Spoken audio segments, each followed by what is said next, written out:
पिछले क्लास में wave nature of light में हमने यंग्स डबल स्लिट एक्सपेरिमेंट की पढ़ाई की, जिसमें किसी लेजर लाइट के सामने ऑब्स्ट्रक्शन में दो स्लिट कटिंग था और हमें पर्दे पर कई ब्राइट और डार्क लाइंस प्राप्त हुए थे, जिसे हमने फ्रिंजेस कहा था। आज हम सिंगल स्लिट डिफ्रैक्शन पढ़ेंगे।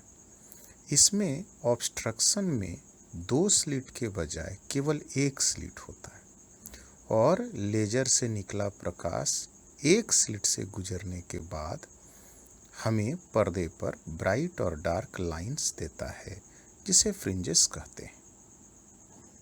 मगर यंग्स डबल स्लिट में प्राप्त फ्रिंजेस की प्रकृति एवं सिंगल स्लिट में प्राप्त फ्रिंजेस की प्रकृति में अंतर होता है। यंग्स डबल स्लिट एक्सपेरिमेंट में प्रत्येक फ्रिंज की चौड़ाई एक समान होती है और सभी फ्रिंजेस की तीव्रता भी एक जैसी होती है। मगर सिंगल स्लिट डिफ्रैक्शन में सेंट्रल ब्राइट फ्रिंज की चौड़ाई बाकी सभी फ्रिंजेस से डबल होती है और सेंट्रल ब्राइट फ्रिंज बाकी सभी फ्रिंजेस से ज़्यादा चमकीली भी होती है। साथ ही जब आप सेंट्रल ब्राइट फ्रिंज से दूर जाते हैं तब फ्रिंजेस की तीव्रता घटती जाती है, यानी सेकेंड, थर्ड, फोर्थ फ्रिंजेस की तीव्रता क्रमशः घटती चली जाती है। मगर यंग्स डबल स्लिट एक्सपेरिमेंट में सभी फ्रिंजेस की तीव्रता एक समान होती है। साथ ही जैसा हम यंग्स डबल स्लिट एक्सपेरिमेंट में देख चुके हैं कि लेजर लाइट का वेवलेंथ बढ़ाने से फ्रिंज विड्थ बढ़ता है और घटाने से फ्रिंज विड्थ घटता है, वैसे ही सिंगल स्लिट डिफ्रैक्शन पैटर्न में भी लाइट का वेवलेंथ बढ़ाने से फ्रिंज विड्थ बढ़ता है, यानी बैगनी 400 नैनोमीटर का फ्रिंज विड्थ सबसे कम तथा रेड 700 नैनोमीटर का फ्रिंज विड्थ सबसे ज़्यादा होता है।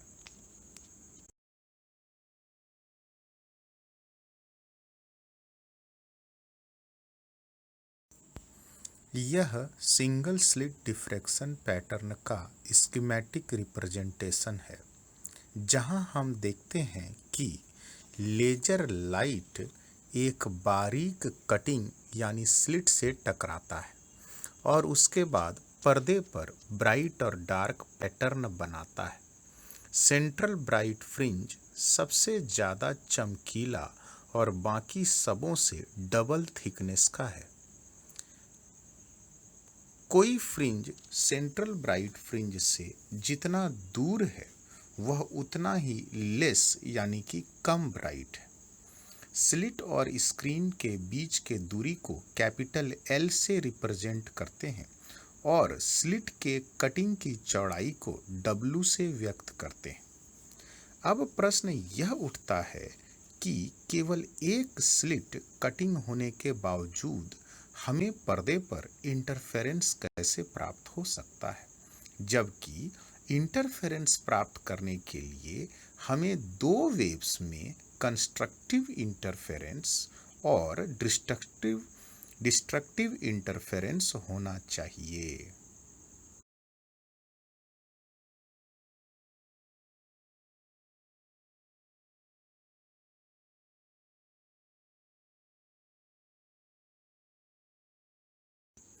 इस बात की भी व्याख्या हम हाइजेंस प्रिंसिपल से दे सकते हैं, जिसके अनुसार वेव फ्रंट का प्रत्येक बिंदु एक इंडिविजुअल सोर्स की तरह व्यवहार करता है और एक ही स्लिट से निकलने के बावजूद प्रकाश के कई स्रोत हो सकते हैं और इन सभी सोर्सेस से निकले वेव्स के बीच में इंटरफेरेंस होगा। अब डिफ्रैक्शन के मैथमेटिकल डिटेल में जाने के पहले कुछ सिंपल डिफिनेशन जो बोर्ड एग्जाम में आ सकते हैं उसे समझकर लिख लेते हैं। क्वेश्चन है, व्हाट इज डिफ्रैक्शन? डिफ्रैक्शन क्या है? जैसा इस पिक्चर में देख पाते हैं कि प्रकाश किसी बारीक कटिंग से गुजरने के बाद चारों ओर फैलता है। इसी तरह केवल एक किनारा मिलने के बाद भी प्रकाश सेकंड फिगर के अनुसार बेंड करता है। इसलिए हम कह सकते हैं कि जब प्रकाश की किरण किसी शार्प एज तीक्ष्ण किनारे के पास से गुजरती है तब वह किनारों की ओर मुड़ती है। इस घटना को डिफ्रैक्शन कहते हैं।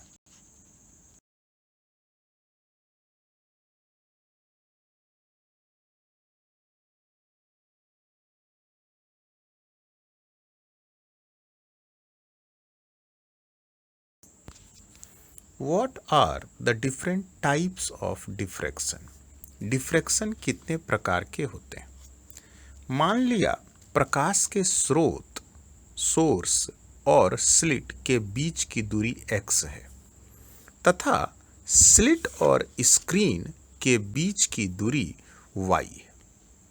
यदि x और y दोनों इन्फिनिटी होता है तब उसका कैलकुलेशन इजी होता है और इसे हम फ्रॉनहोफर डिफ्रैक्शन कहते हैं। मगर जब x या y या दोनों फाइनाइट हो तब उसे फ्रेस्नेल डिफ्रैक्शन कहते हैं।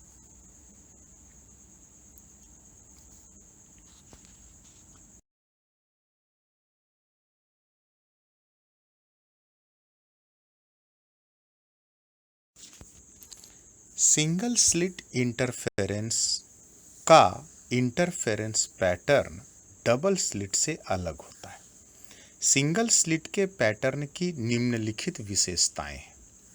सिंगल स्लिट में सेंट्रल ब्राइट बाकी सबों से डबल मोटा और सबसे ज़्यादा चमकीला होता है और सेंट्रल ब्राइट से जैसे जैसे दूर जाते हैं वैसे वैसे फ्रिंजेस की चमक कम हो जाती है। यदि प्रकाश का वेवलेंथ लैम्डा बढ़ाते हैं तो फ्रिंज विड्थ बढ़ता है और स्लिट का कटिंग स्लिट विड्थ W को घटाते हैं तब फ्रिंज विड्थ बढ़ता है।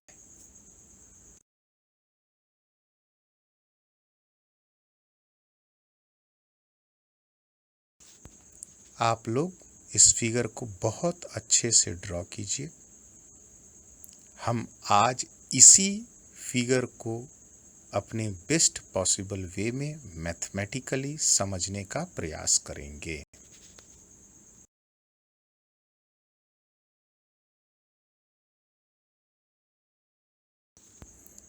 आप अपने कॉपी को ध्यान से देखें। हम पाते हैं कि वे सभी किरणें जो हॉरिजेंटल डायरेक्शन में चलते हुए सेंट्रल ब्राइट पॉइंट पर मिलता है वे सभी सेम फेज में मिलता है और ब्राइट पॉइंट बनाता है। हम पाते हैं कि वे सभी किरणें जो हॉरिजेंटल से लैम्डा बाय W एंगल बनाकर स्क्रीन में जिस पॉइंट पर मिलता है वे सभी इस प्रकार से स्क्रीन पर मिलता है कि पर्दे पर डार्क पॉइंट बनता है। इसे फर्स्ट डार्क पॉइंट भी कहते हैं। हम पाते हैं कि वे सभी किरणें जो हॉरिजेंटल से 2 लैम्डा बाय W एंगल बनाकर स्क्रीन में जिस पॉइंट पर मिलते हैं वे सभी इस प्रकार से स्क्रीन पर मिलते हैं कि पर्दे पर डार्क पॉइंट बनता है। इसे सेकेंड डार्क पॉइंट भी कहते हैं। हम पाते हैं कि वे सभी किरणें जो हॉरिजेंटल से 3 लैम्डा बाय W एंगल बनाकर स्क्रीन में जिस पॉइंट पर मिलते हैं वे सभी पर्दे पर इस प्रकार से मिलते हैं कि पर्दे पर डार्क पॉइंट बनता है। इसे थर्ड डार्क पॉइंट भी कहते हैं। हम पाते हैं कि वे सभी किरणें जो हॉरिजेंटल से 4 लैम्डा बाय W एंगल बनाकर स्क्रीन में जिस बिंदु पर मिलते हैं वे सभी स्क्रीन पर इस प्रकार से मिलते हैं कि स्क्रीन पर उस पॉइंट पर डार्क पॉइंट बनता है। इसे फोर्थ डार्क पॉइंट भी कहते हैं।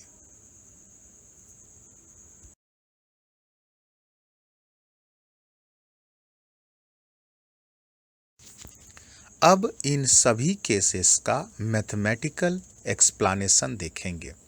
सबसे पहले सेंट्रल ब्राइट फ्रिंज। सोर्स से सभी प्रकाश की किरणें एक समान दूरी तय करती हुई स्लिट पर पहुंचती है, फिर स्लिट से भी समान दूरी तय करते हुए सेंट्रल ब्राइट पॉइंट पर पहुंचती है। इसलिए वे सभी सेम फेज में सेंट्रल ब्राइट पॉइंट पर पहुंचती है और कंस्ट्रक्टिव इंटरफेरेंस होता है और ब्राइट पॉइंट बनाता है।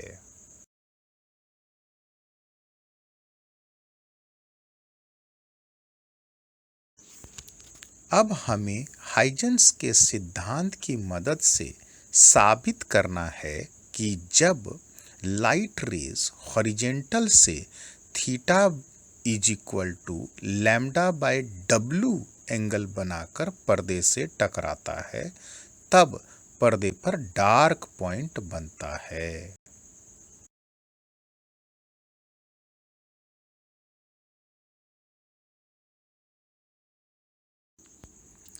स्लिट से निकलने वाले कई प्रकाश के किरणों में दो प्रकाश का किरण 1 और 1' को कंसिडर करते हैं। इन दोनों का स्टार्टिंग पॉइंट A और B है और इन दोनों के बीच का गैप W/2 है। A से रे 1' पर परपेंडिकुलर ड्रॉप करते हैं जो पॉइंट N पर बनता है। इसलिए राइट एंगल ट्रायंगल ABN में एंगल N 90 डिग्री होगा। रे 1 और 1' के पाथ डिफरेंस को BN से रिप्रेजेंट करेंगे। चूंकि रे 1' हॉरिजेंटल के साथ थीटा एंगल बनाता है, इसलिए एंगल B का मान 90 माइनस थीटा होगा और एंगल A का मान थीटा होगा। इसलिए हम sine theta is equal to perpendicular by hypotenuse, यानी थीटा के सामने परपेंडिकुलर और 90 डिग्री के सामने हाइपोटेनस, यानी sine theta is equal to BN बटा AB होगा। BN path difference delta x है और AB W/2 है। चूंकि थीटा बहुत छोटा है, इसलिए sine theta is nearly equal to theta which is equal to λ/w। इसलिए λ/w is equal to delta x by W/2। इसलिए delta x is equal to λ/2।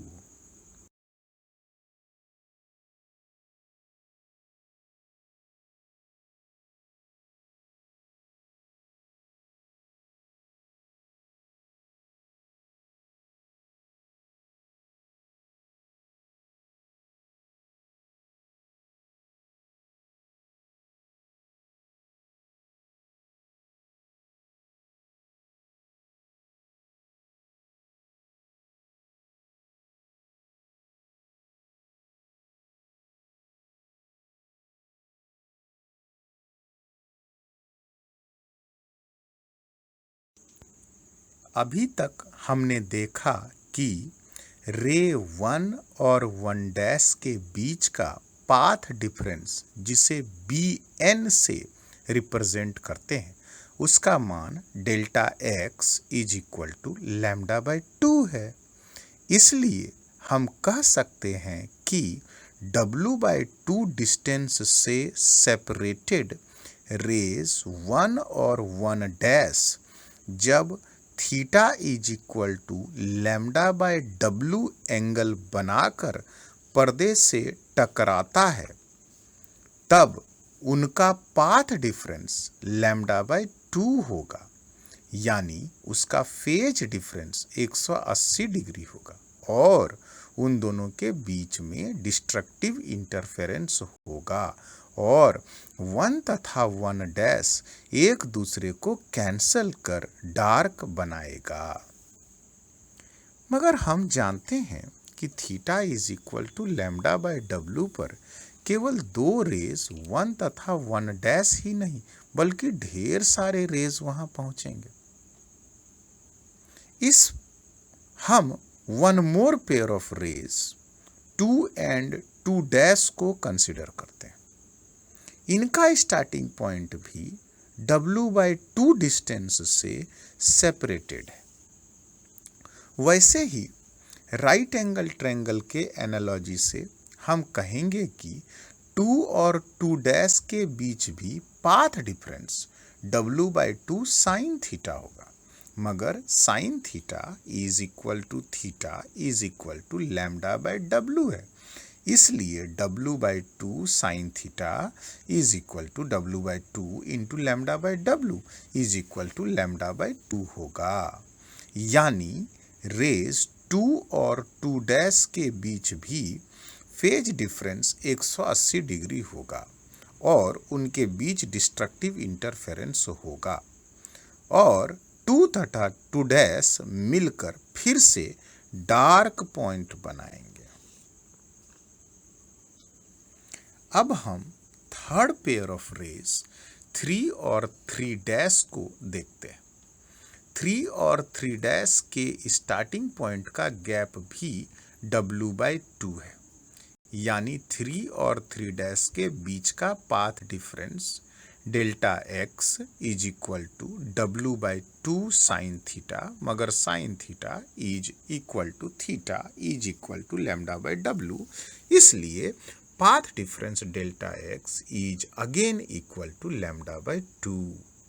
इसलिए 3 और 3 डैश के बीच भी डिस्ट्रक्टिव इंटरफेरेंस होगा और 3 और 3 डैश मिलकर फिर से डार्क पॉइंट बनाएगा।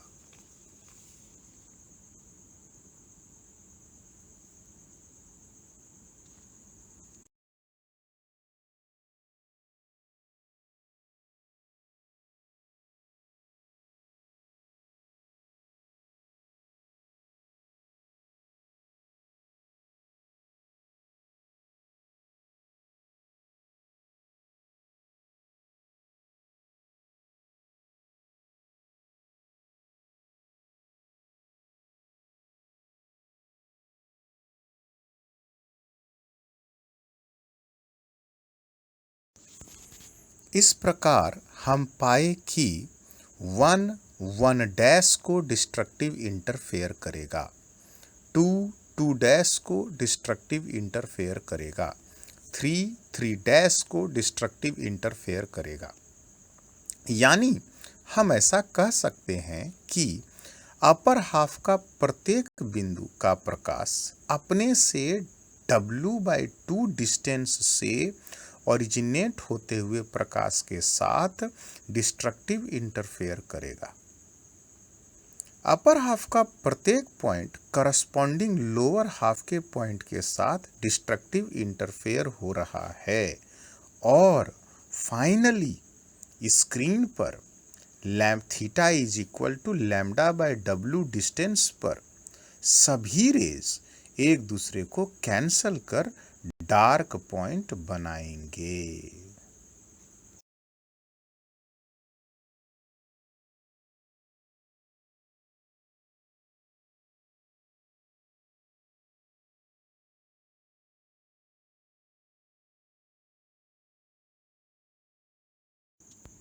हमने अभी देखा कि theta is equal to λ/W angle of inclination से जो भी प्रकाश पर्दे पर पहुंचेगा वे सभी एक दूसरे के साथ डिस्ट्रक्टिव इंटरफेयर करेगा और पर्दे पर डार्क पॉइंट बनाएगा। अब हमें theta is equal to 2 λ/W angle of inclination के लिए पर्दे पर कंप्लीट डार्क पॉइंट बनेगा यह साबित करना है।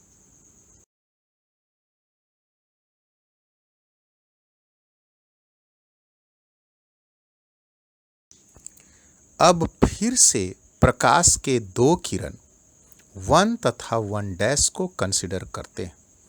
इन दोनों के स्टार्टिंग पॉइंट्स के बीच की दूरी W/4 है अतः 1 और 1 डैश के बीच path difference W/4 sine theta होगा, मगर जब थीटा बहुत छोटा होता है तब theta is nearly equal to sine theta is equal to 2 λ/W।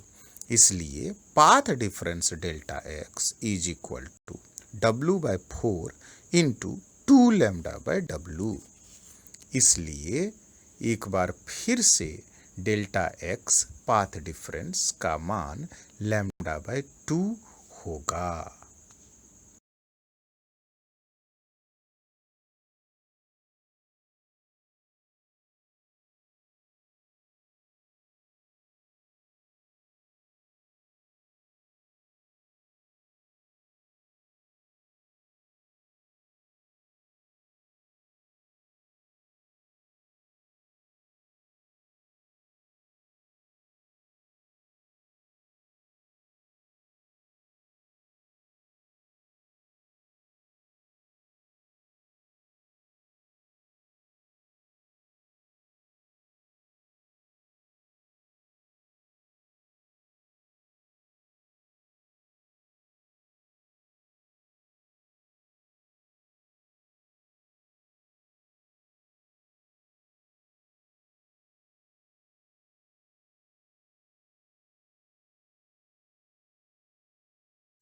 जैसा हमने देखा कि 1 और 1 डैश के बीच डिस्ट्रक्टिव इंटरफेरेंस होगा, वैसे ही दो और रेज 2 और 2 डैश को कंसिडर करते हैं, जिनका स्टार्टिंग पॉइंट का गैप W/4 है।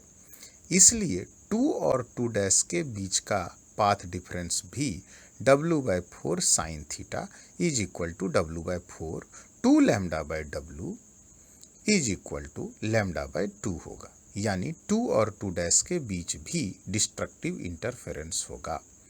इस प्रकार हम कह सकते हैं कि इस स्थिति में कोई भी दो प्रकाश की किरण जिनके स्टार्टिंग पॉइंट का अंतर W/4 है, उनके बीच डिस्ट्रक्टिव इंटरफेरेंस होगा।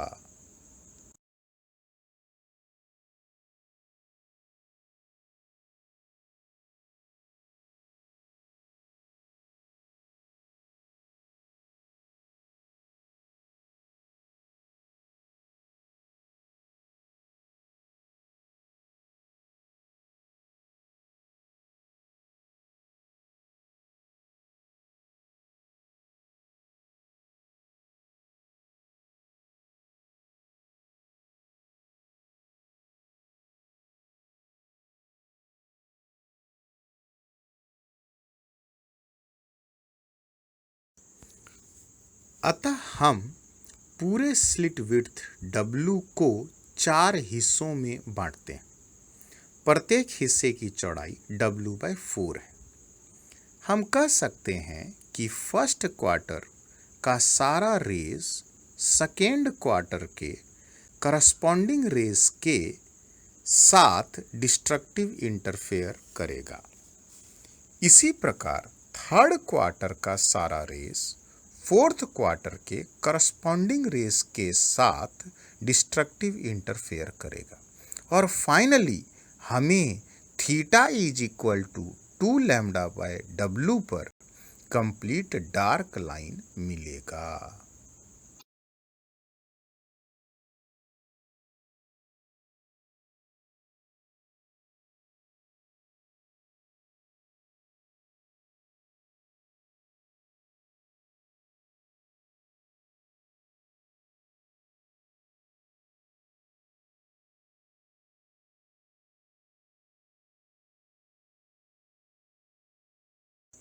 सिंगल स्लिट में अभी तक जो देखे उसे हम जनरलाइज करेंगे। फर्स्ट डार्क हमने देखा theta is equal to λ/W पर जब अपर हाफ का सारा रेस लोअर हाफ के करस्पॉन्डिंग रेस के साथ डिस्ट्रक्टिव इंटरफेयर करता है। सेकेंड डार्क जब theta is equal to 2 λ/W है। इसमें हमने देखा पहला क्वार्टर दूसरे क्वार्टर से डिस्ट्रक्टिव इंटरफेयर करेगा और तीसरा क्वार्टर सारा रेस चौथे क्वार्टर के करस्पॉन्डिंग रेस के साथ डिस्ट्रक्टिव इंटरफेयर करेगा और हमें कंप्लीट डार्क मिलेगा। इसी प्रकार जब theta is equal to 2 lambda by W होगा तब पहला 1/6 दूसरे 1/6 के करस्पॉन्डिंग रेस के साथ डिस्ट्रक्टिव इंटरफेयर करेगा और तीसरा 1/6 चौथे 1/6 के करस्पॉन्डिंग रेस के साथ डिस्ट्रक्टिव इंटरफेयर करेगा और फिर पांचवा 1/6 छठा 1/6 के करस्पॉन्डिंग रेस के साथ डिस्ट्रक्टिव इंटरफेयर करेगा और इसी प्रकार स्लिट के सारे रेस कैंसल हो जाएंगे और स्क्रीन पर theta is equal to 3 lambda by W के लिए हमें कंप्लीट डार्क लाइन प्राप्त होगा। अतः हम इस बात को जनरलाइज करके कह सकते हैं कि sine theta is equal to m lambda by W या theta is equal to m lambda by W पर हमें डार्क लाइन प्राप्त होगा, जहां m इज इक्वल टू 1 2 3 4 5 6 इत्यादि है।